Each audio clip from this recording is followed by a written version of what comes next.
भाजपा विधायकों का मन दिन पर दिन बढ़ता चला जा रहा है। संविधान का अपमान तो करते ही थे ये लोग, लेकिन अब इन्होंने सेना को लेकर भी जहर उगलना शुरू कर दिया है। अभी मध्य प्रदेश में भाजपा सरकार के मंत्री विजय शाह ने सेना की कर्नल सोफिया कुरैशी पर जो आपत्तिजनक बयान दिया था, वो मामला शांत नहीं हुआ। इसी बीच बीजेपी के एक और नेता ने सेना का अपमान कर दिया है। अब जम्मू कश्मीर के उधमपुर ईस्ट से बीजेपी के विधायक रणवीर सिंह पठानिया ने सेना पर सवाल उठाया है। अपने बयान में भाजपा विधायक ने कहा कि ऑपरेशन सिंदूर के दौरान सबके ध्यान में है कि एयरफोर्स स्टेशन पर क्या हुआ। सेना का अपमान करते हुए उन्होंने कहा कि नालायकी होगी इनकी और ये लोग सोए होंगे। कसूर इन लोगों का है, हमारा नहीं, और हम लोगों ने इन्हें पलकों पर बिठा रखा है। भाजपा विधायक ने सरेआम सेना का अपमान किया है और बीजेपी ने हर बार की तरह इस बार भी चुप्पी साध ली है। तो वहीं कांग्रेस ने इस पर कड़ी प्रतिक्रिया दी है। विपक्षी पार्टी ने भाजपा विधायक के इस बयान को निंदनीय बताते हुए रणवीर पठानिया को पद से बर्खास्त करने की मांग की है। कांग्रेस ने कहा कि भाजपा विधायक ने जाबाज सैनिकों का अपमान किया है। इस मामले पर बीजेपी को पूरे देश और सेना से माफी मांगनी चाहिए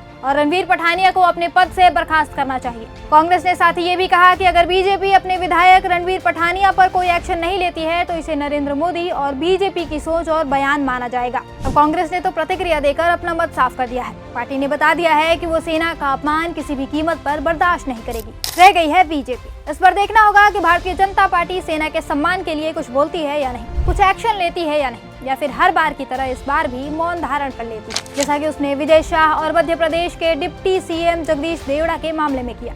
जान लीजिए कि रणवीर सिंह पठानिया के पहले ये दोनों भी भारतीय सेना का अपमान कर चुके हैं। मध्य प्रदेश में बीजेपी के मंत्री विजय शाह ने देश की बेटी कर्नल सोफिया कुरैशी का अपमान किया था। विजय शाह ने कर्नल कुरैशी को आतंकवादियों की बहन बताया था। 12 मई को दिए अपने बयान में विजय शाह ने कहा था कि जिन्होंने हमारी बहनों के सिंदूर उजाड़े, हमने उन्हीं की बहन भेजकर उनकी ऐसी की तैसी करवाई। विजय शाह के इस बयान पर मध्य प्रदेश हाईकोर्ट ने उनके खिलाफ एफआईआर का आदेश दिया था। एमपी हाईकोर्ट के इस फैसले के खिलाफ तब विजय शाह सुप्रीम कोर्ट पहुंचे। हालांकि सुप्रीम कोर्ट से भी उन्हें फटकार ही मिली। अभी भी विजय शाह का ये केस चल ही रहा है, लेकिन इतना होने के बाद भी बीजेपी ने इसे लेकर कोई आधिकारिक बयान जारी नहीं किया है और न ही विजय शाह के खिलाफ कोई कार्रवाई की है।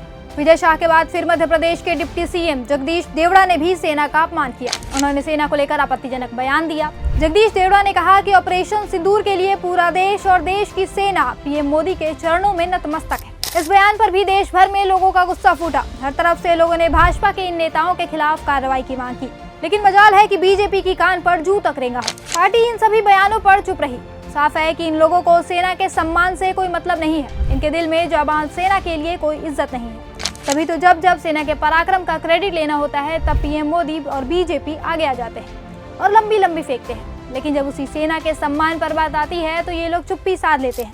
अब इसका क्या मतलब समझा जाए? क्या बीजेपी नेता जो ये बयान देते हैं, पार्टी उनसे सहमत है? क्या बीजेपी की नजर में देश के लिए जान देने वाली सेना की कोई इज्जत नहीं है? ये सवाल आज देश के हर एक नागरिक को पूछना चाहिए। इसी के साथ हम आपसे विदा लेते हैं। देखते रहिए न्यूज़ कैप्सूल।